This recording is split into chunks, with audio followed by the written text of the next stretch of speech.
নবীজি বলেন, কোন বান্দাকে যখন কবরের মধ্যে রাখা হয়, রাখার পর ওয়াতুল্লিয়া, আমাকে আপনাকে মরণের পর যখন বাসতলায় রেখে আসা হবে, আসার পর তুওয়াল্লিয়া, আমাকে আপনাকে যখন পিছনে রাইখা, যাহাবা আসহাবুহু, সাথীরা যখন চলে আসবে। একবার কল্পনা আলেন, রাতের বেলা বিছানায় যখন বালিশে যখন মাথাটা লাগানোর পর কল্পনা করেন, আমি মারা গেলাম, যাওয়ার পর বাসতলায় কোন কবরের মধ্যে আমাকে রেখে আমার আত্মীয় স্বজন চলে আসছে, ব্যাপারটা কেমন একটু চিন্তা করেন।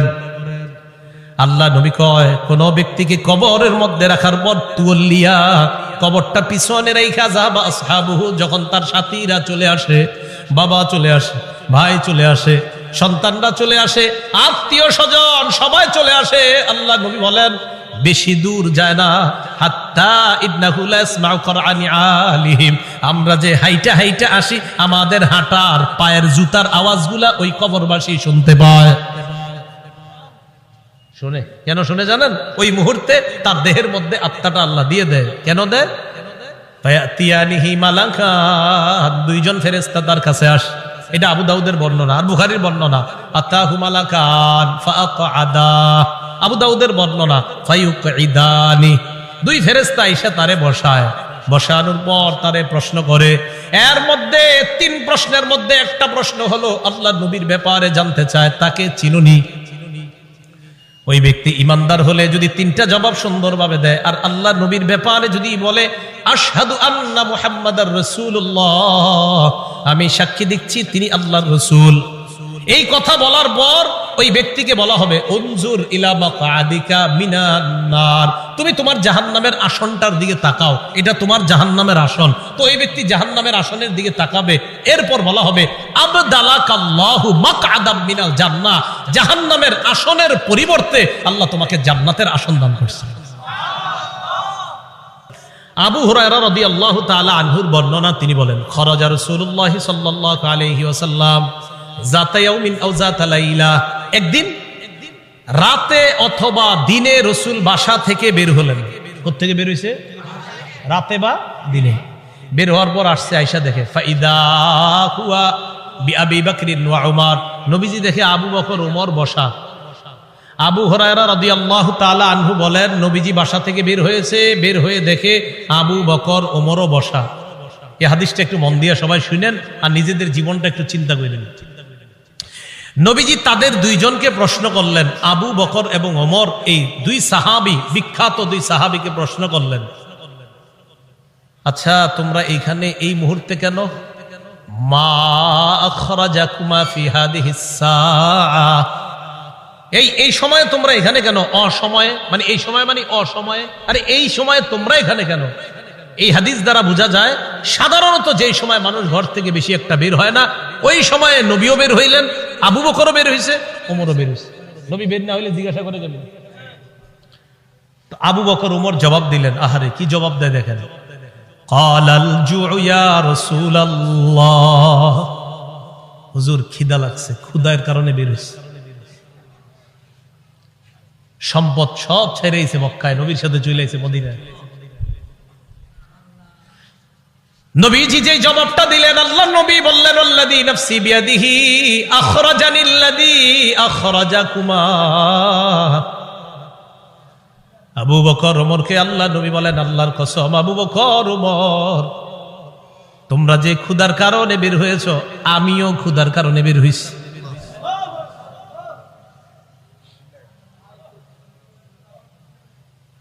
আমি যখন এটা পড়ছি, বিশ্বাস করেন কি দেখেন, দুই সাহাবীর আগে বলছে কেন বেরোছো? হুজুর ক্ষুধা। নবীজি কয় আমিও তো ক্ষুধায় বেরোছি। কওমু চলো আমার সাথে চলো। ফাকামু মাআ, দুই সাহাবী আল্লাহ নবীর সাথে চললেন। ফাআতা রাজুলাম মিনাল আনসার, এক আনসারী সাহাবীর বাড়িতে গেলেন। ফাইদা হুয়া লাইসা ফি বাইতিহি, সাহাবী বাড়িতে নাই।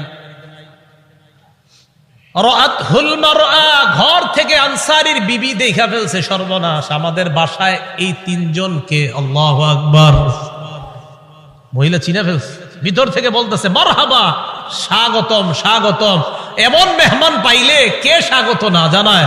আরে সাহাবী রাসূলুল্লাহ সাল্লাল্লাহু আলাইহি সাল্লাম আর আবু বকর ওমরকে যখন আনসারী সাহাবীর বিবি দেখলেন, ভিতর থেকে বলা শুরু করলেন, স্বাগতম স্বাগতম, আপনারা ভিতরে আসেন, ঘরে বসেন। নবীজি ঘরে গিয়ে বললেন, এই না ফুলান, স্বামী কোথায়?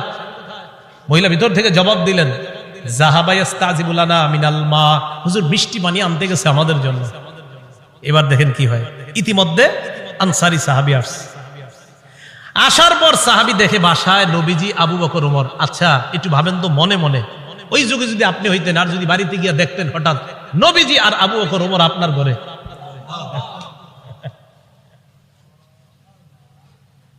সাহাবী দেখে কি কয়, মা আহাদুল ইয়াউমা আকরামা আদিয়াফা মিন্নি। সাহাবী কয়, আজকে আমার চাইতে শ্রেষ্ঠ মেহমান, আজকে আমি যে শ্রেষ্ঠ মেহমানদেরকে পাইছি, আমার চাইতে শ্রেষ্ঠ ভাগ্যবান আর শ্রেষ্ঠ মেজবান আর কেউ নাই। আমি এমন 3 জন মেহমান পেয়েছি। তাড়াতাড়ি বাগানে গেছে, খেজুর বাগানে। যা আবিল আজক, খেজুরের ছড়ি নিয়ে আসছে, ফিহি বুসরুন আর রতবুন ওয়া ইয়াবিস, শুকনা খেজুর আছে, ভিজা খেজুর আছে, কাঁচা খেজুর আছে। আইনা কয়, যেটা মন চায় এটা খায়। আখজাল মুদিয়া, ছুরি নিছে, চাকু নিছে। নবীজি কই যাও? হুজুর পশু জবাই করতে হবে। কি জবাই করবে? মাথা মানে পেরেশান হয়ে গেছে, আমার এই 3 মেহমানকে কেমনে মেহমানদারি করবে? পশু জবাই করতে হবে। নবী কয়, ইয়াকা ওয়াল হালুব, এই তুমি আবার মাথা গরম কইরা দুধ আলু কোন পশুরে জবাই করো না। দুধ দেয় যে পশু, বর্তমানে দুধ দিতেছে, এরকম পশু জবাই করো না। জি ঠিক আছে। ফাজাবা হালাহুম, স্বাভাবিক একটা বকরি জবাই করছে। নবীজিরে গোস্ত দিয়ে, খেজুর দিয়ে, মিষ্টি পানি দিয়ে মেহমানদারি করলেন। করার পর যে কথাটা নবী বলছে, এটা বলার জন্য আপনাদেরকে লম্বা হাদিসটা শোনাইলাম। নবীজি আবু বকর ওমরকে বললেন, আবু বকর ওমর, বাহিরে আসছিলা কিভাবে বলো তো? হুজুর ক্ষুধায় আমগরে বাহিরে নিয়ে আসছে। নবীজি কয়, আবু বকর ওমরকে বললেন, এখন খাইছো? হ্যাঁ। নবীজি বললেন, লাতুস আলুন্না আন হাদা ইয়াউমাল কিয়ামাহ, এই যে খানাগুলা খাইছো না, পেট ভরছো না, এই ব্যাপারেও কিয়ামতের ময়দানে আল্লাহর কাছে জবাবদিহিতা করতে হবে। অবশ্যই অবশ্যই তোমাদেরকে এই ব্যাপারে জিজ্ঞাসা করা হবে। এই খানা খেয়ে আল্লাহর ইবাদত করছো কিনা, এই খানা খেয়ে তুমি সঠিকভাবে চলছো কিনা, আল্লাহ তোমারে খাওয়াইছে, খাওয়ানোর পর আল্লাহর হুকুম তুমি পালন করছো কিনা, এই ব্যাপারে জিজ্ঞাসা করা। বুঝাইতে চাইলাম, এই সূরা তাকাসুরের শেষে কি বলতেছে দেখেন। প্রথম দিকে বললেন সম্পদের কারণে আমারে ভুলা যাও, এরপরে বললেন কবরকে স্মরণ করো, শেষের দিকে বললেন এই নিয়ামতের ব্যাপারে জিজ্ঞাসা করব। কিন্তু আল্লাহ বলেন, আল্লাহকুমুত তাকাসুরু হাত্তা যুরতুমুল মাকাবির, সম্পদের প্রাচুর্যতা, প্রাচুর্যের প্রতিযোগিতা তোমাদেরকে আল্লাহ থেকে বিমুখ করে দিয়েছে, আল্লাহ থেকে দূরে সরায়া দিয়েছে। তাহলে আল্লাহকুম তোমাদেরকে ভুলিয়ে দিয়েছে, আত-তাকাসুর প্রাচুর্যের প্রতিযোগিতা আল্লাহ থেকে ভুলিয়ে দিয়েছে, ভুলিয়ে রেখেছে, তোমাদেরকে গাফেল করে রেখেছে। কতদিন? হাত্তা যুরতুমুল মাকাবির, কবরে যাওয়া পর্যন্ত তোমাদের এই প্রতিযোগিতা চলতেই থাকবে। কবরে যাওয়া পর্যন্ত তোমাদের এই প্রতিযোগিতা চলতেই থাকবে। তো এই কথাটা আল্লাহ পাক রব্বুল আলামিন জানিয়ে দিলেন। সহিহ বুখারীর বর্ণনা ৬৪২৫ নম্বর হাদিস। এই হাদিসটা বুঝার আগে বুঝেন, বাহরাইনের গভর্নর নবীজি যাকে বানিয়েছিলেন তার নাম আলা ইবনুল হাজরামি, নবীর এক সাহাবী। তাকে নবীজি বাহরাইন দেশের আমির বানাইলেন। বাহরাইনের নাম শুনি না আমরা? তো বাহরাইনের আমির বানাইলেন যাকে, তার নাম আলা ইবনুল হাজরামি। এই আলা ইবনুল হাজরামিকে রাসূলুল্লাহ সাল্লাল্লাহু আলাইহি সাল্লাম বাহরাইনের আমির বানায়া দিলেন। এখন বাহরাইনের সাথে রাসূলের চুক্তি হয়েছে। চুক্তিটা হলো এই, বাহরাইন মুসলমানদের অধীনে থাকবে, তারা ট্যাক্স দিবে, কর দিবে, জিজিয়া দিবে। তো নবীজি কি করলেন, তার এক সাহাবীকে পাঠাইলেন বাহরাইন থেকে কর বা জিজিয়া বা ট্যাক্স নিয়ে মদিনা আসার জন্য। এতটুকু কথা বুঝছেন? নবীজির অধীনস্থ এক ব্যক্তি বাহরাইনের আমির। তো নবীজি মদিনা থেকে আরেক সাহাবীকে পাঠাইলেন, যাও বাহরাইনের ট্যাক্স গুলা নিয়ে আসো, গরিবদের যে গরিবদেরকে সাহায্য সহযোগিতা করবো যেগুলা দিয়ে এগুলা নিয়ে আসো। এতটুকু বুঝে থাকলে হাদিসটা বলবো। এতটুকু বুঝছি তো সবাই? আচ্ছা। আন্না রাসূলুল্লাহ সাল্লাল্লাহু আলাইহি ওয়াসাল্লাম বাআসা আবা উবাইদা ইবনুল জাররাহ ইলাল বাহরাইন ইয়াতি বিজিজিয়াতিহা। আবু উবাইদা ইবনুল জাররাহ রাদিয়াল্লাহু তাআলা আনহুকে রাসূল বাহরাইনে পাঠাইলেন ট্যাক্স আনার জন্য। বলেন তো বাহরাইনের আমির কে? আরেক সাহাবী, নাম আলা ইবনুল হাজরামি। এতটুকু দরকার, খালি একটু মনে রাখেন, এক সাহাবী আমির, আরেক সাহাবীরে পাঠাইছে সম্পদ আনতে। তো তিনি গেলেন বাহরাইন। ফাকাদিমা আবু উবাইদা বিমালি মিনাল বাহরাইন। আবু উবাইদা রাদিয়াল্লাহু তাআলা আন বাহরাইন থেকে সম্পদ নিয়ে মদিনায় আসলেন।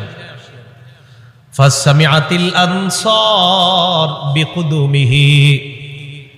আবু উবাইদা যে সম্পদ নিয়ে মদিনায় আসলেন, আনসাররা টের পাইছে, জানতে পারছে যে নবীজির সাহাবী আবু উবাইদা সম্পদ নিয়ে মদিনায় আসছে। মদিনায় আসছে কখন? ফজরের নামাজের আগে। কখন? তাহলে বলেন তো, সম্পদ আনার পর উনি যে এখন প্রথম নামাজটা পড়বে, এটার নাম কোন নামাজ? ফজর নামাজ। মাশাআল্লাহ। ফাওয়াফাউ রাসূলুল্লাহ সাল্লাল্লাহু আলাইহি ওয়াসাল্লাম। আনসাররা যখন জানতে পারলেন আল্লাহর রাসূলের এক সাহাবী সম্পদ নিয়ে বাহরাইন থেকে মদিনায় আসলেন, ফাওয়াফাউ সালাতাস সুবহি মা রাসূলিল্লাহি সাল্লাল্লাহু আলাইহি ওয়াসাল্লাম। আনসাররা আল্লাহর রাসূলের সাথে ফজরের নামাজে শরীক হয়। ফালাম্মান সারাফা তাআররাদু লাহু। নবীজি যখন নামাজের সালাম ফিরাইলেন, সালাম ফিরানোর পর ফজরের পর দেখবেন ইমাম সাহেব মুসল্লিদের দিকে ফিরে বসে, ঠিক না? নবীজিও ফিরলেন, নবীজি তাকায় দেখে আনসারী সাহাবারা তাআররাদু লাহু, আল্লাহ নবীর দিকে সবাই মুখ করে বসা।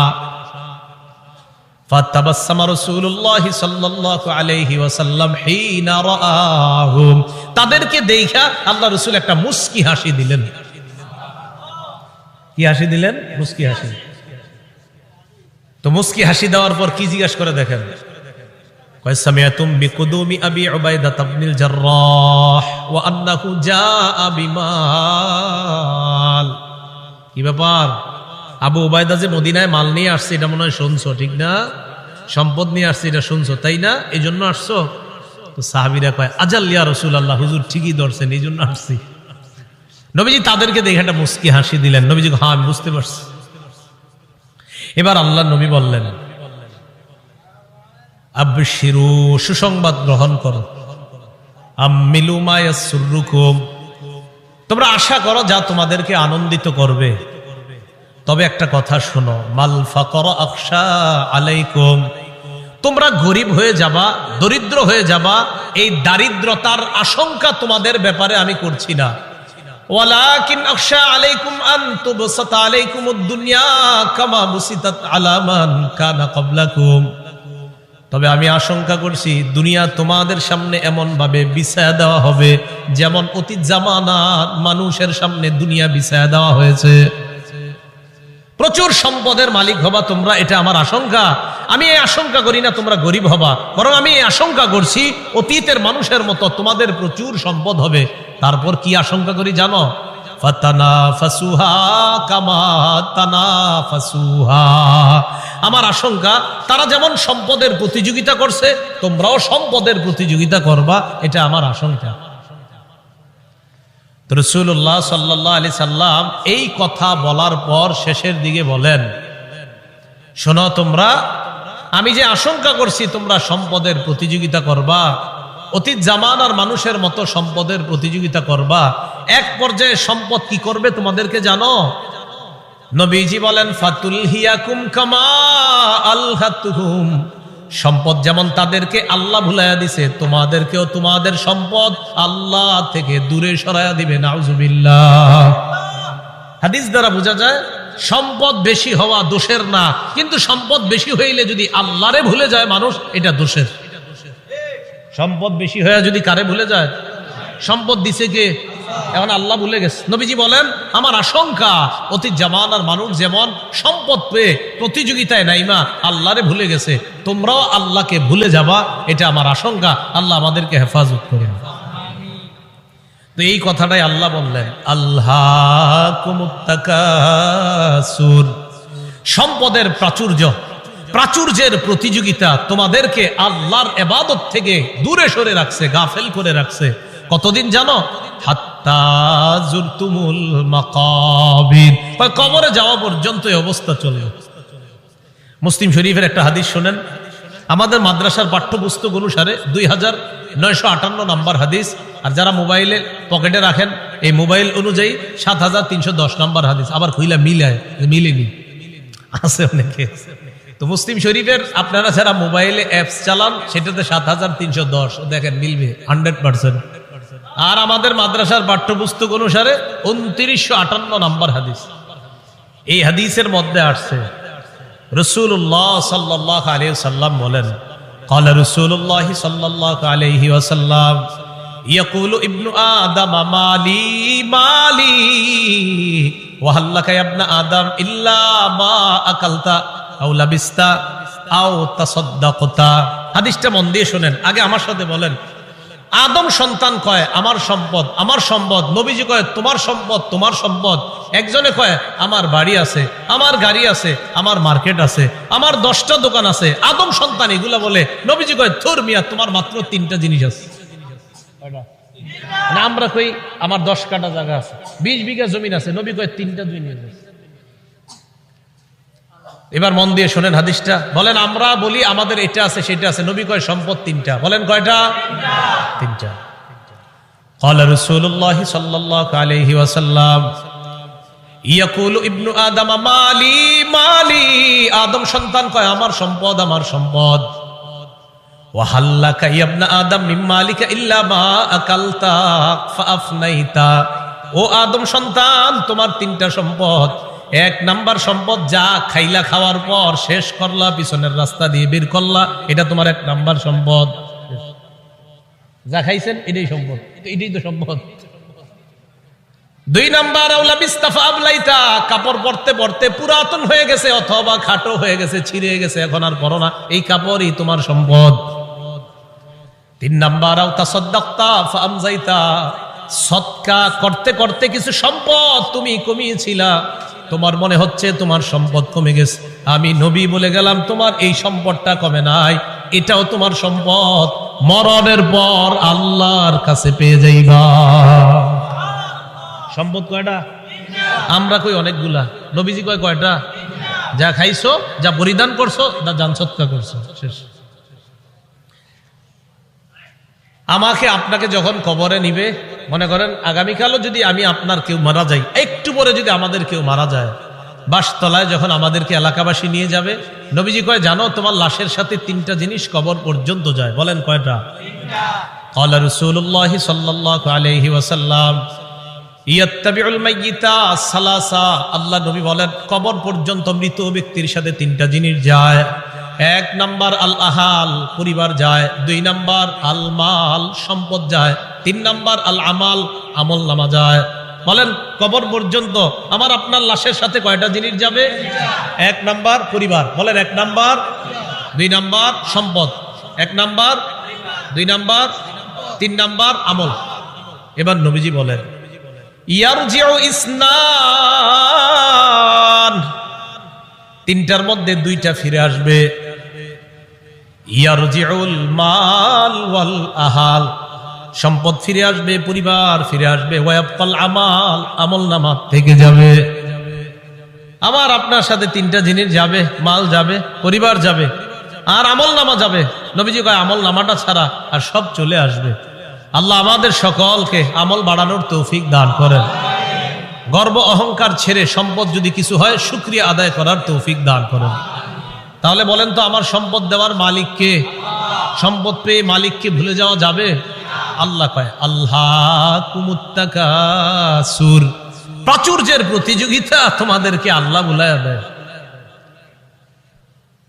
তিরমিজি শরীফের বর্ণনা, 2308 নম্বর হাদিসের বর্ণনা।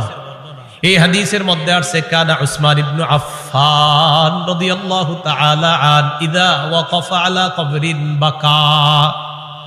ওসমান গনি যখন কবরের সামনে দাঁড়াইতেন কান্না শুরু করে দিতেন। হাত্তা ইয়াবুল্লা লিহিয়া, ওসমান গনি কানতে কানতে তার দাড়িগুলা ভিজে যাইত। কিসের সামনে দাঁড়ায়? কবরের সামনে দাঁড়ায়। ফাকিলা লাহু, ওসমানকে বলা হলো তাজকুরুল জান্নাতা ওয়ান নার, আপনি জান্নাতের আলোচনা করেন, জাহান্নামের আলোচনা করেন। ওয়ালা তাবকি, তখন তো কান্দেন না। জান্নাত জাহান্নামের কত আলোচনা আপনি করেন, তখন আপনি কান্না করেন না। ওয়া তাবকি মিন হাযা, আপনি যখনই কবরের সামনে আসেন তখন কান্না করেন কেন? ওসমান গনি জবাব দেয়, সামিআতু রাসূলুল্লাহি সাল্লাল্লাহু আলাইহি ওয়াসাল্লাম ইয়াকুল, আমি আল্লাহ নবীকে বলতে শুনলাম, ইন্নাল কবর আউয়ালুল মানাজিলিল আখিরা। নবীজি বলেন, ইন্নাল কবর, নিশ্চয় কবর, আউয়ালু মানাজিলিল আখিরা, কবর হলো আখিরাতের প্রথম ঘাঁটি। আমাকে আপনাকে বাসতলায় রেখে আসার পর আমার আপনার প্রথম ঘাঁটির নাম কবর। বলেন কি নাম? ফাইন নাজা মিনহু ফামা বাদাহু আইসার। নবীজি বলেন, কেউ যদি কবর থেকে রেহাই পেয়ে যায়, পরের ঘাটিগুলা একেবারে সহজ হয়ে যায়।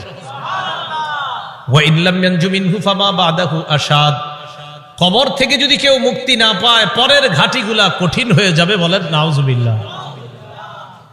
এরপর হাদিসের শেষে বলে, ক্বালা রাসূলুল্লাহ সাল্লাল্লাহু আলাইহি ওয়াসাল্লাম, নবীজি বলেন, মা রাআইতু মানজারান কাত্তু ইল্লা ওয়াল কবরু আফযাউ মিন। নবীজি বলেন, শোনো, কবরের চাইতে এত ভয়ঙ্কর কোন দৃশ্য আমার জানা নাই। নবীজি বলেন, কবরের চাইতে এমন ভয়ঙ্কর কোন দৃশ্য আমার জানা নাই। আল্লাহ আমাকে আপনাকে ওই প্রথম ঘাটিতেই যেন হেফাজত করে। চিন্তা করবেন, মাঝে মাঝে শুয়ে যদি চোখটা লাগান, তো চোখ লাগাইলে দেখবেন কিচ্ছু দেখা যায় না। হ্যাঁ, কবরে যাবেন না, কিছু দেখা যাবে না, অন্ধকার। হ্যাঁ, অন্ধকার। কবর যে অন্ধকার, আচ্ছা, কবর যে অন্ধকার এটাও হাদিসে আছে।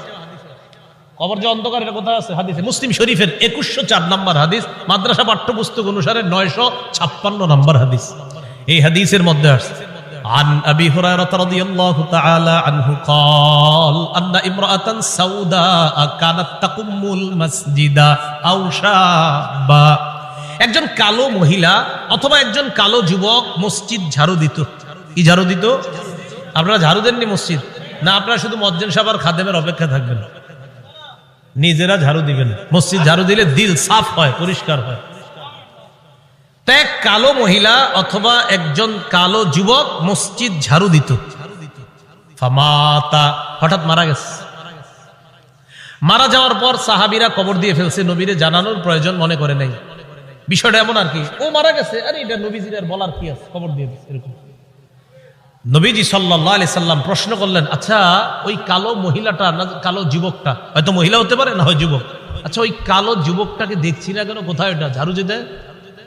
সাহাবীগণ বললেন, হুজুর সে তো মারা গেছে। আচ্ছা মারা গেছে মানে? আফালা কুনতুম আযানতুমুনি, তো আমাকে জানাবা না তোমরা? হাদিসের মধ্যে আছে কান্নাহুম সাগগারু আমরাহা আও আমরা, সাহাবীরা বিষয়টা হালকা মনে করছে, তাই নবীরে জানায় না যে হুজুর একজন মারা গেছে, ঝাড়ু দিত, কবর দিয়েছে। নবীজি কো, আমারে জানাইলা না কেন তোমরা? দুল্লুনি আলা কবরিহা আও আলা কবরিহি, তাড়াতাড়ি তার কবর আমারে দেখাও, নিয়ে যাও। ফাদাল্লুহু আলা কবরিহা আও আলা কবরিহি, আল্লাহ রাসূলকে তার কবরের কাছে নিয়ে যায়। নিয়ে যাওয়ার পর ফাসাল্লা আলাইহা, আল্লাহ রাসূল জানাজার নামাজ পড়লেন।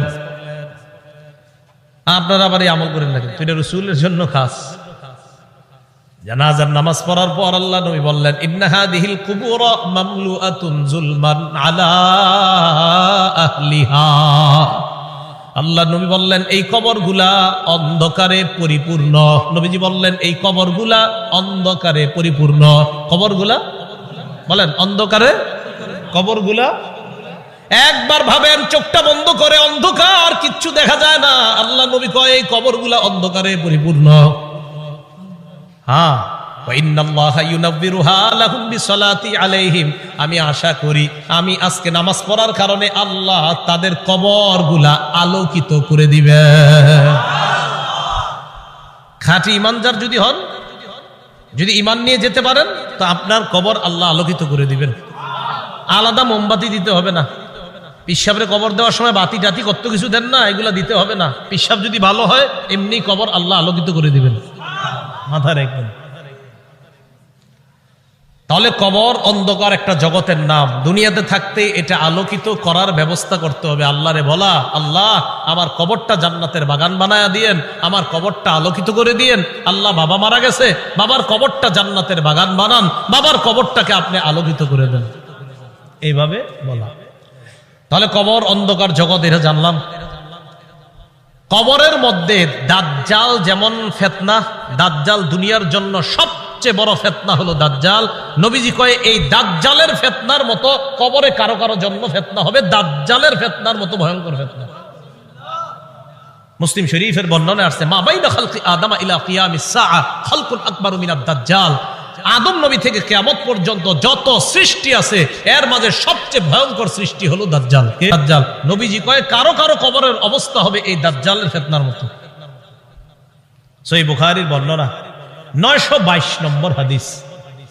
এই হাদিসের বর্ণনাকারী আসমা বিনতে আবু বকর রাদিয়াল্লাহু তাআলা আনহা। দিয়ে আপনাদেরকে একটু পরীক্ষা করি, আলেমরা চুপ থাকবেন, অন্যরা বলবেন।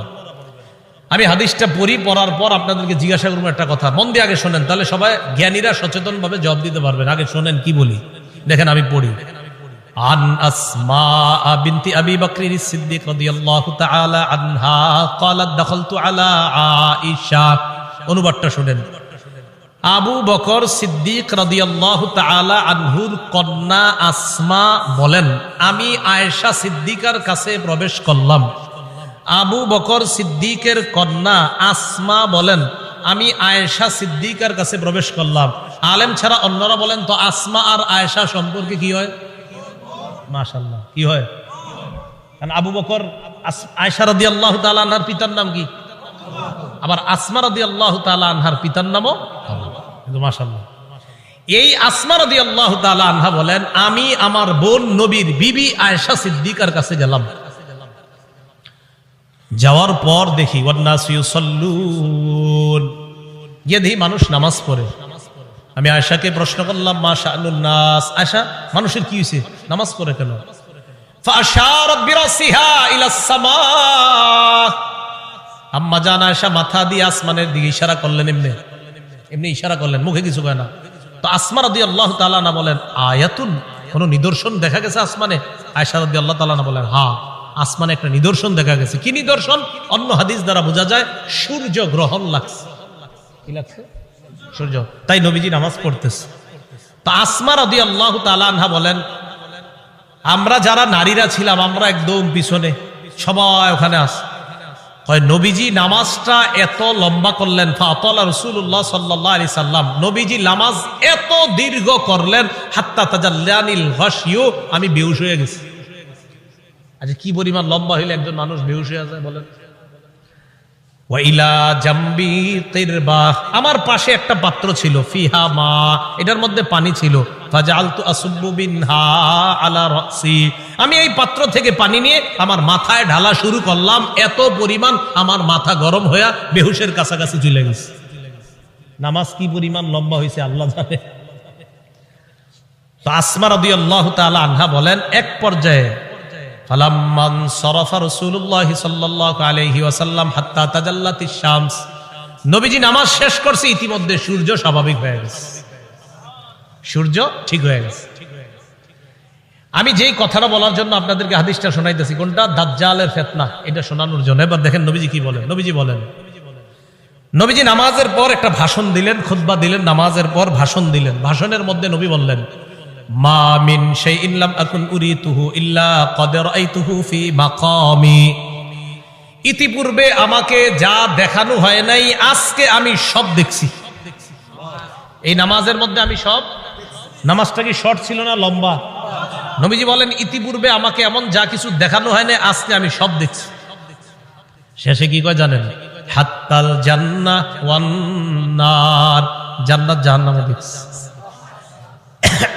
আরেকটা বর্ণনা আছে, সূর্য গ্রহণের নামাজে নবীজি দাঁড়াইছে না, আমার দিকে তাকান, সামনের কাতারের সাহাবী যারা, তারা তাকায় দেখে নবীজি নামাজের মধ্যে হঠাৎ এমন করছে, যে এমন করছে এভাবে। তো নামাজ শেষ, আপনারা আবার এরকম করেন না, পুরাটা শোনেন আগে। একদল করবো কি যে নবী যেরকম করছে আমিও করবো, আরে পুরাটা শোনেন কি কয়। নামাজ শেষ করার পর নবীজিকে এক সাহাবী বললেন, হুজুর আজকে আপনি এমন একটা কাজ করছেন যেটা অতীতে দেখি নেই। নবীজি আচ্ছা খেয়াল করছো? হ্যাঁ। ওই মুহূর্তে আমি জান্নাতের আঙ্গুরের ছড়া দেখছিলাম, ওইটা আমি হাত দিতে গেছিলাম, যদি আনতে পারতাম কিয়ামত পর্যন্ত সবাই খাইতে পারতাম। আপনি আগে আঙ্গুর দেখেন নামাজ, তো দেখলেন হাত দিবেন, দেন না তো, এই জন্য আমল করতে চান না। তো রাসূলুল্লাহ সাল্লাল্লাহু আলাইহি সাল্লাম বলেন, মা মিন শাইইন লাম আকুন উরিতুহু ইল্লা ক্বাদ রাআইতুহু ফি মাকামি। ইতিপূর্বে আমাকে যা দেখানো হয় নাই আজকে আমি সব দেখলাম। হাত্তাল জান্নাত ওয়ান নার, জান্নাত জাহান্নাম আমি দেখলাম। নবীজি বলেন, ইন্নাহু ক্বাদ উহিয়া ইলাইয়া আন্না, আল্লাহ রাসূল বলেন আমার কাছে এই ওহী প্রেরণ করা হয়েছে, আন্নাকুম তুফতানুনা ফিল কুবুর মিসলা আও করিবা মিন ফিতনাতি দাজ্জাল। আল্লাহ নবী বলেন আমার কাছে এই ওহী দেওয়া হয়েছে, তোমরা কবরের মধ্যে অনেক এমন ফিতনার মধ্যে পড়বা যেই ফিতনাটা হবে দাজ্জালের ফিতনার মতো ফিতনা। বলেন নাউযুবিল্লাহ। বিশ্বাস করেন দাজ্জালের ব্যাপারে আমি পড়ছি বলে আপনাদেরকে বলে বুঝাইতে পারতেছি না, তো আমি বুঝতেছি যদি দাজ্জালের ফিতনাটা হয় তো কত বড় ভয়ঙ্কর ফিতনা হবে। আমি সবগুলা কথা বললে বুঝতে পারতেন যে দাজ্জাল কতটা ভয়ঙ্কর ফিতনার নাম। রাসূল বললেন কবরে অনেকের এই ফিতনা হবে দাজ্জালের মতো, খুব ভয়ঙ্কর ফিতনা, ও কঠিন ভয়ঙ্কর ফিতনা। আল্লাহ আমাদেরকে হেফাজত করেন। তো আল্লাহ কয় এই কবর পর্যন্ত তোমরা সম্পদের প্রতিযোগিতা চলে, যেই কবরে এই অবস্থা হবে আর তোমরা সম্পদ নিয়ে ব্যস্ত আছো। সহিহ বুখারীর বর্ণনা 1372 নম্বর হাদিস। এই হাদিসের বর্ণনাকারী আম্মা জান আয়েশা সিদ্দিকা রাদিয়াল্লাহু তাআলা আনহা, তিনি বলেন, আন্না ইয়াহুদিয়াতান দাখালাত আলা আয়েশা সিদ্দিকা রাদিয়াল্লাহু তাআলা আনহা ফাসালাত আন আযাবিল কবর। এক ইহুদি নারী আম্মাজান আয়েশার কাছে এসে কবরের আযাব সম্পর্কে জিজ্ঞাসা করছে। আম্মাজান আয়েশা সিদ্দিকা রাদিয়াল্লাহু তাআলা আনহা জবাব দিলেন, আযাকিল্লাহু মিন আযাবিল কবর, আল্লাহ তোমারে গজবে কবরের আযাব থেকে হেফাজত করুক। এটা আম্মাজান বইলা নবীজির কাছে গেছে। ফাসালাত আয়েশা রাসূলুল্লাহ সাল্লাল্লাহু আলাইহি ওয়াসাল্লাম আন আযাবিল কবর। আম্মা জান আয়েশা আল্লাহ রাসূলকে কবরের আযাব সম্পর্কে জিজ্ঞাসা করলেন। আল্লাহ নবী জবাব দিলেন, আযাবুল কবর, হ্যাঁ কবরের আযাব সত্য। বলেন কবরের আযাব সত্য। তাহলে কবরের আযাব কি বলেন তো? সত্য। এটা নবীজি জানায়া দিলেন তার বিবিকে। সহিহ বুখারীর 1338 নম্বর হাদিস। এই হাদিসের মধ্যে আসছে, قال رسول الله صلى الله عليه وسلم العبد اذا وضع في قبره। নবীজি বলেন কোন বান্দাকে যখন কবরের মধ্যে রাখা হয়, রাখার পর ওয়াতুল্লিয়া, আমাকে আপনাকে মরণের পর যখন বাসতলায় রেখে আসা হবে, আসার পর তুওয়াল্লিয়া, আমাকে আপনাকে যখন পিছনে রাইখা, যাহাবা আসহাবুহু, সাথীরা যখন চলে আসবে। একবার কল্পনা আলেন রাতের বেলা বিছানায় যখন বালিশে যখন মাথাটা লাগানোর পর কল্পনা করেন আমি মারা গেলাম, যাওয়ার পর বাসতলায় কোন কবরের মধ্যে আমাকে রেখে আমার আত্মীয় স্বজন চলে আসছে, ব্যাপারটা কেমন একটু চিন্তা করেন। আল্লাহ নবী কয় কোন ব্যক্তিকে কবরের মধ্যে রাখার পর তুওয়াল্লিয়া, কবরটা পিছনে রাইখা, যাহাবা আসহাবুহু, যখন তার সাথীরা চলে আসে, বাবা চলে আসে, ভাই চলে আসে, সন্তানরা চলে আসে, আত্মীয় স্বজন সবাই চলে আসে, আল্লাহ নবী বলেন বেশি দূর যায় না, হাত্তা ইন্নাহু লা ইয়াসমাউ করআনি আলিহিম, আমরা যে হাইটা হাইটা আসি আমাদের হাঁটার পায়ের জুতার আওয়াজগুলা ওই কবরবাসী শুনতে পায়। শুনে কেন শুনে জানেন? ওই মুহূর্তে তার দেহের মধ্যে আত্মাটা আল্লাহ দিয়ে দেয়। কেন দেয়? ফায়াতিয়ানিহি মালাকান, দুইজন ফেরেশতা তার কাছে আসে। এটা আবু দাউদের বর্ণনা আর বুখারীর বর্ণনা। আতাহু মালাকান ফাআকআদা, আবু দাউদের বর্ণনা ফায়ুকঈদানি, দুই ফেরেশতা এসে তারে বসায়, বসানোর পর তারে প্রশ্ন করে। এর মধ্যে তিন প্রশ্নের মধ্যে একটা প্রশ্ন হলো আল্লাহর নবীর ব্যাপারে জানতে চায়, তাকে চিনুনি? ওই ব্যক্তি ইমানদার হলে যদি তিনটা জবাব সুন্দরভাবে দেয়, আর আল্লাহর নবীর ব্যাপারে যদি বলে আশহাদু আন্না মুহাম্মাদার রাসূলুল্লাহ, আমি সাক্ষী দিচ্ছি তিনি আল্লাহর রাসূল, এই কথা বলার পর ওই ব্যক্তিকে বলা হবে উনজুর ইলা মাকআদিকা মিনান নার, তুমি তোমার জাহান্নামের আসনটার দিকে তাকাও, এটা তোমার জাহান্নামের আসন। তো এই ব্যক্তি জাহান্নামের আসনের দিকে তাকাবে। এরপর বলা হবে আবদালাকাল্লাহু মাকআদাম মিনাল জান্নাহ, জাহান্নামের আসনের পরিবর্তে আল্লাহ তোমাকে জান্নাতের আসন দান করছে। তা আল্লাহ কয় এই কবরে তুমি থাকতে হবে, আমরা থাকতে হবে। আল্লাহকুমুত তাকাসুরু হাত্তা যুরতুমুল মাকাবির, কবর পর্যন্ত সম্পদের প্রতিযোগিতা তোমাদের চলছে। সূরা মুনাফিকুনে আল্লাহ বলেন ইয়া আইয়ুহাল্লাযীনা আমানু লা তুলহিকুম আমওয়ালুকুম ওয়ালা আওলাদুকুম আন যিকরিল্লাহ, হে ঈমানদারগণ, লা তুলহিকুম আমওয়ালুকুম ওয়ালা আওলাদুকুম, তোমাদের সম্পদ, তোমাদের সন্তান যেন তোমাদেরকে আল্লাহ থেকে গাফেল করে না দেয়, আল্লাহ থেকে তোমাদেরকে অলস করে না দেয়, আল্লাহকে যেন ভুলিয়ে না দেয়। ওমাইয়া ফাল যালিকা, আল্লাহ বলেন যারা সম্পদ আর সন্তানের কারণে আল্লাহরে ভুলে যাবে, ফাউলাইকা হুমুল খাসিরুন, তারা ক্ষতিগ্রস্ত। নাউযুবিল্লাহ।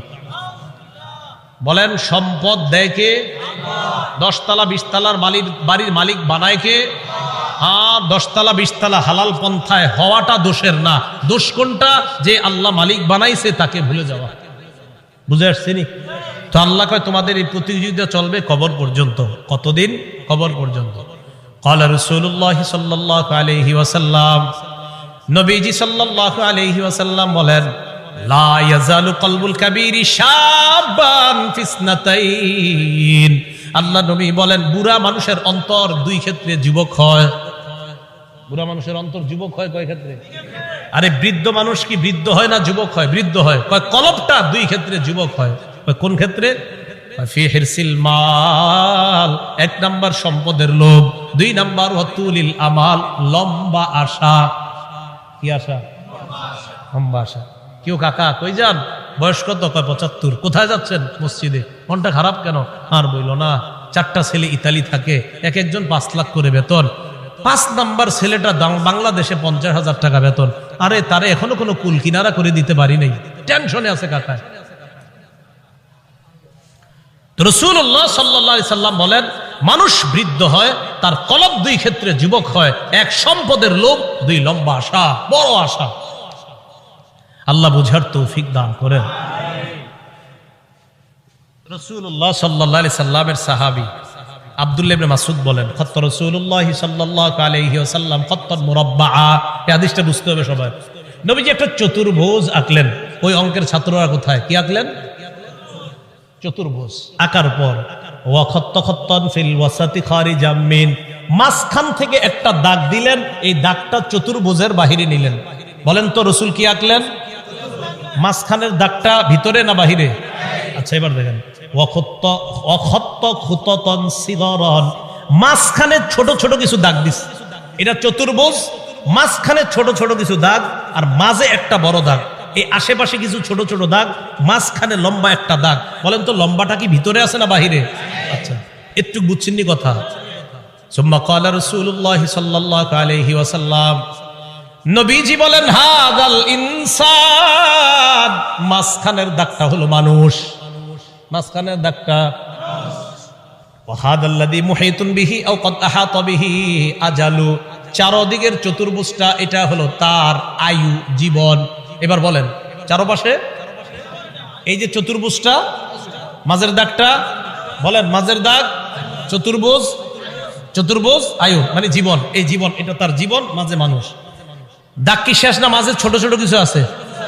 মাঝের ছোট ছোট দাগগুলা হাদিহিল আরাজ, এগুলা তার পেরেশানি, বিপদ, বালা মুসিবত, রোগ বিমারি, একটা আসে ভালো হয় আর একটা আসে, এরকম চলেনি জীবনে? একটার পর একটা আসতে থাকে। এই আসতে আসতে এক পর্যায়ে আবার জিজ্ঞাসা করছি চারদিকের দাগ, মাঝের দাগ, ছোট্ট ছোট্ট দাগগুলা বালা মুসিবত, বিপদ আপদ, ব্যস্ততা। মাঝখানের দাগটা কি চতুর্ভুজের ভিতরে না বাহিরে? নবীজি বলেন মানুষ মারা যায়, বাহিরে যেই দাগটা এটা হলো তার আশা, মানুষ মারা যায়, আশাগুলা থেকে যায়। আশা কি জীবনের ভিতরে না বাইরে? এই যে মানুষ, ওর আশা হলো এত বড়, ও হলো একটু, এবার বাহিরে যেটা এটা হলো ওর আশা। নবীজি কয় মানুষের জীবন এতটুকু, মানুষটা এতটুকু, ওর আশা এতটুকু, ও মারা যায় আশাগুলা থেকে যায়। ভাই বুঝছেন নি আপনারা? আচ্ছা, তো আল্লাহ পাক রব্বুল আলামিন বলেন আলহাকুমুত তাকাসুর হাত্তা জুরতুমুল মাকাবির, কবর পর্যন্ত এই সম্পদের প্রতিযোগিতা, প্রাচুর্যের প্রতিযোগিতা তোমাদের চলতেই থাকে। আল্লাহ আমাদেরকে কবরের প্রস্তুতি নেওয়ার তৌফিক দান করেন। আচ্ছা, এরপরে দেখেন কি বলে, কাল্লা সাউফা তা'লামুন সুম্মা কাল্লা সাউফা তা'লামুন, অপেক্ষায় থাকো, অচিরেই জানতে পারবা, অবশ্যই অচিরেই জানতে পারবা। কাল্লা লাউ তা'লামুনা ইলমাল ইয়াকিন, আল্লাহ বলেন যদি নিশ্চিত জ্ঞানে জানতা লাতারাউন্নাল জাহিম, স্বচক্ষে জাহান্নাম দেখতে পাবা। আল্লাহ বলেন লাতারাউন্না, অবশ্যই অবশ্যই জাহান্নাম দেখবা। সুম্মা লাতারাউন্নাহা আইনাল ইয়াকিন, নিশ্চিত চোখে জাহান্নাম দেখবা। এরপর আল্লাহ বলেন সুম্মা লাতুসআলুন্না ইয়াউমা ইযিন আনিন নাঈম, এরপর তোমাদেরকে নিয়ামত সম্পর্কে জিজ্ঞাসা করা হবে। আল্লাহ বলেন অবশ্যই অবশ্যই তোমাদেরকে প্রতিটা নিয়ামতের কথা জিজ্ঞাসা করা হবে। আঙ্গুল, চোখ, কান, নাক, হাত, পা, প্রত্যেকটা অঙ্গের ব্যাপারে জিজ্ঞাসা করা হবে। ইন্নাস সামআ ওয়াল বাসারা ওয়াল ফুআদা, আল্লাহ বলেন কান শ্রবণ শক্তি, ওয়াল বাসর দৃষ্টি শক্তি, ওয়াল ফুআদা অন্তঃকরণ, সবগুলাকে কাঠগড়ায় দাঁড়াতে হবে, সবগুলাকে জিজ্ঞাসা করা হবে। এগুলার ব্যাপারে তোমাকে কাঠগড়ায় দাঁড়াতে হবে, তোমাকে জিজ্ঞাসা করা হবে সঠিকভাবে এগুলা খরচ করছো কিনা। এবার একটা হাদিস শুনেন, বলেন তো নেয়ামতের ব্যাপারে জিজ্ঞাসা করা হবে কিনা? আজকে রাতে ভাত খাইছে, খাবার, রাতের খাবার কারা কারা খাইছেন হাত তোলেন। অন্যরা খান নাই রাতের খাবার? মাশাআল্লাহ, খাবেন ইনশাআল্লাহ নাকি? দুপুরের খাবার কারা কারা খাইছেন? ঠিক আছে, হাত নামান, বাস একটা হইলেই হইছে। এবার হাদিস শুনেন, মুসলিম শরীফের 4208 নম্বর হাদিস, আবু হুরায়রা রাদিয়াল্লাহু তাআলা আনহুর বর্ণনা, তিনি বলেন খরাজা রাসূলুল্লাহ সাল্লাল্লাহু আলাইহি ওয়াসাল্লাম যাতা ইয়াউমিন আও যাতা লাইলা, একদিন রাতে অথবা দিনে রাসূল বাসা থেকে বের হলেন। কোথা থেকে বের হইছে? রাতে বা দিনে। বের হওয়ার পর আসছে, আয়েশা দেখে ফাইদা হুয়া বিআবি বকর ওয়া উমর, নবীজি দেখে আবু বকর ওমর বসা। আবু হুরায়রা রাদিয়াল্লাহু তাআলা আনহু বলেন নবীজি বাসা থেকে বের হয়েছে, বের হয়ে দেখে আবু বকর ওমরও বসা। এই হাদিসটা একটু মন দিয়ে সবাই শুনেন আর নিজেদের জীবনটা একটু চিন্তা করেন। নবীজি তাদের দুইজনকে প্রশ্ন করলেন, আবু বকর এবং ওমর, এই দুই সাহাবী, বিখ্যাত দুই সাহাবীকে প্রশ্ন করলেন, আচ্ছা তোমরা এইখানে এই মুহূর্তে কেন? মা আখরাজাকুমা ফি হাদিহিস সাআ, এই সময়ে তোমরা এখানে কেন? অসময়ে মানে এই সময় মানে অসময়ে, আরে এই সময়ে তোমরা এখানে কেন? এই হাদিস দ্বারা বোঝা যায় সাধারণত যেই সময় মানুষ ঘর থেকে বেশি একটা বের হয় না, ওই সময়ে নবীও বের হইলেন, আবু বকরও বের হইছে, ওমরও বের হইছে। নবী বের না হইলে জিজ্ঞাসা করে গেলেন। তো আবু বকর ওমর জবাব দিলেন, আহারে কি জবাব দেয় দেখেন, ক্বালাল জুউ ইয়া রাসূলুল্লাহ, হুজুর খিদা লাগছে, ক্ষুধার কারণে বের হইছে। সম্পদ সব ছেড়েছে মক্কায়, নবীর সাথে চলে আইছে মদিনায়।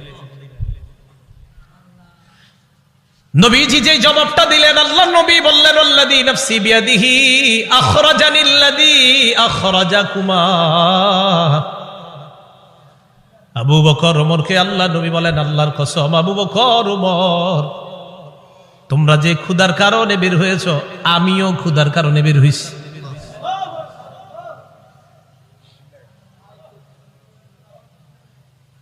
আমি যখন এটা পড়ছি, বিশ্বাস করেন কি দেখেন, দুই সাহাবীর আগে বলছে কেন বেরোছো? হুজুর ক্ষুধা। নবীজি কয় আমিও তো ক্ষুধায় বেরোছি। কওমু চলো আমার সাথে চলো। ফাকামু মাআ, দুই সাহাবী আল্লাহ নবীর সাথে চললেন। ফাআতা রাজুলাম মিনাল আনসার, এক আনসারী সাহাবীর বাড়িতে গেলেন। ফাইদা হুয়া লাইসা ফি বাইতিহি, সাহাবী বাড়িতে নাই। রাআতহুল মারআ, ঘর থেকে আনসারীর বিবি দেখা ফেলছে, সর্বনাশ, আমাদের বাসায় এই তিনজনকে, আল্লাহু আকবার, মহিলা চিনা ফেলছে। ভিতর থেকে বলতেছে মারহাবা, স্বাগতম স্বাগতম। এমন মেহমান পাইলে কে স্বাগত না জানায়? আরে সাহাবী রাসূলুল্লাহ সাল্লাল্লাহু আলাইহি সাল্লাম আর আবু বকর ওমরকে যখন আনসারী সাহাবীর বিবি দেখলেন, ভিতর থেকে বলা শুরু করলেন স্বাগতম স্বাগতম, আপনারা ভিতরে আসেন, ঘরে বসেন। নবীজি ঘরে গিয়ে বললেন, এই না ফুলান, স্বামী কোথায়? মহিলা ভিতর থেকে জবাব দিলেন, যাহাবা ইস্তাজিবু লানা মিনাল মা, হুজুর মিষ্টি পানি আনতে গেছে আমাদের জন্য। এবার দেখেন কি হয়, ইতিমধ্যে আনসারী সাহাবী আসছে। আসার পর সাহাবী দেখে বাসায় নবীজি, আবু বকর, ওমর। আচ্ছা একটু ভাবেন তো মনে মনে, ওই যুগে যদি আপনি হইতেন আর যদি বাড়িতে গিয়ে দেখতেন হঠাৎ নবীজি আর আবু বকর, ওমর আপনার ঘরে।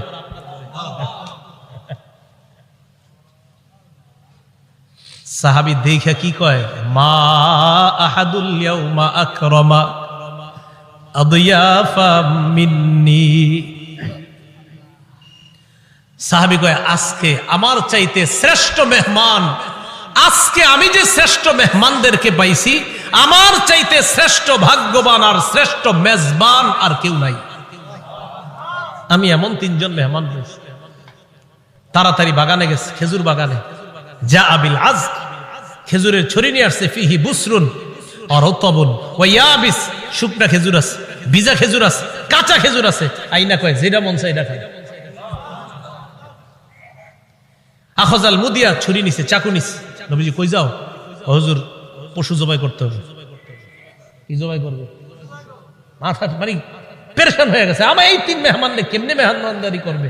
পশু জবাই করতে হবে। নবী কয়, ইয়াকা ওয়াল হালুব, এই তুমি আবার মাথা গরম কইরা দুধালু কোন পশুরে জবাই করো না। দুধ দেয় যে পশু, বর্তমানে দুধ দিতেছে, এরকম পশু জবাই করো না। জি ঠিক আছে। ফাযাবাহা লাহুম, স্বাভাবিক একটা বকরি জবাই করছে। নবীজিরে গোস্ত দিয়ে, খেজুর দিয়ে, মিষ্টি পানি দিয়ে মেহমানদারি করলেন। করার পর যে কথাটা নবী বলছে, এটা বলার জন্য আপনাদেরকে লম্বা হাদিসটা শুনাইলাম। নবীজি আবু বকর ওমরকে বললেন, আবু বকর, ওমর বাহিরে আসছিলা কিভাবে বলো তো? হুজুর ক্ষুধায় আম করে বাহিরে নিয়ে আসছে। নবীজি কয়, আবু বকর ওমরকে বললেন, এখন খাইছো? কয় হ্যাঁ।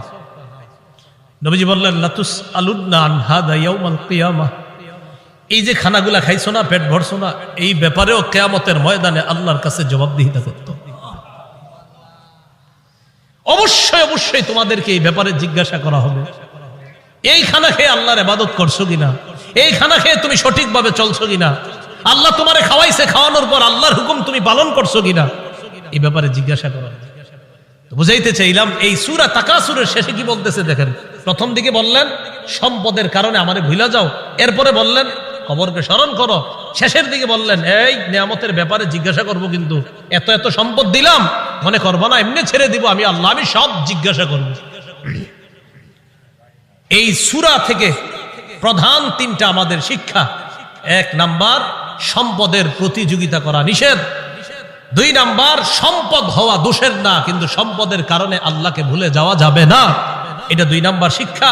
3 নাম্বার, কবরের কথা স্মরণ করা। এই প্রধান প্রথম হলো 3টা শিক্ষা। শেষের দিকে আরেকটা, কবরে আরেকটা তোমার জগৎ, ওই জগতে তোমাকে নিয়ামত সম্পর্কে জিজ্ঞাসা করা হবে। কিয়ামতের ময়দানে তোমাকে 5 প্রশ্ন করার আগে তোমার পা 2টা সামান্য সময়ের জন্য নড়বে না। এই 5 প্রশ্ন করার জন্য আল্লাহর কাছে প্রত্যেককে দাঁড়াতে হবে। এর মধ্যে একটা হলো সম্পদ কোত্থেকে আনছো আর কোথায় ব্যয় করছো, এই কথা আল্লাহর কাছে জবাবদিহিতা করতে হবে। আল্লাহ পাক রব্বুল আলামিন আমাদের সকলকে কবরের প্রস্তুতি নিয়ে দুনিয়া থেকে যেন আমরা যেতে পারি, আল্লাহ তৌফিক দান করেন। আমিন। আখিরু দাওয়ানা আনিল হামদুলিল্লাহি রাব্বিল আলামিন। মাদ্রাসার প্রতিষ্ঠাতা যিনি, তার জন্য আমরা দোয়া করব, এলাকাবাসী সবার জন্য আমরা দোয়া করব। আল্লাহুম্মা সাল্লি আলা মুহাম্মাদি ওয়া আলা আলি মুহাম্মাদ কামা সাল্লাইতা আলা ইব্রাহিম ওয়া আলা আলি ইব্রাহিম ইন্নাকা হামিদুম মাজিদ। আল্লাহুম্মা বারিক আলা মুহাম্মাদি ওয়া আলা আলি মুহাম্মাদ কামা বারাকতা আলা ইব্রাহিম ওয়া আলা আলি ইব্রাহিম। একটা আবেদন আপনাদের কাছে হাত জোর করে করব। ঢাকা ফজরের নামাজ 4:40-এ, দেশগ্রামে কয়টায়? 40-45-এ ফজরের নামাজটা সবাই পড়বে। এত রাত পর্যন্ত এই সময়ে বয়ান করাটা উচিত হয় না আসলে। 10টা, 10:30টার মধ্যে বা 11টার মধ্যে সর্বোচ্চ শেষ হওয়া উচিত ছিল, যেহেতু রাত ছোট। আল্লাহর হস্তে আপনারা ফজর নামাজটা পড়বেন তো ইনশাআল্লাহ। আমারে কিন্তু দাঁড় করেন না আল্লাহর সামনে, আল্লাহর হস্তে আপনারা ফজরের নামাজটা পড়েন সবাই। এই মাহফিল একটু বেশি হয়ে রাত হয়ে যাওয়ার কারণে যেন এই কথা আল্লাহর কাছে বলতে না হয় যে আল্লাহ মাহফিল এত রাত হইল কেন, এর লেগে আমি ফজর পড়ি নাকি। আল্লাহর হস্তে আপনারা সবাই ফজরটা পড়বেন। জি, আল্লাহুম্মা সাল্লি আলা মুহাম্মাদি ওয়া আলা আলি মুহাম্মাদ কামা সাল্লাইতা আলা ইব্রাহিম ওয়া আলা আলি ইব্রাহিম ইন্নাকা হামিদুম মাজিদ। আল্লাহুম্মা বারিক আলা। কবরের জগৎ যে কতটা ভয়ঙ্কর, আসলে কি বলবো।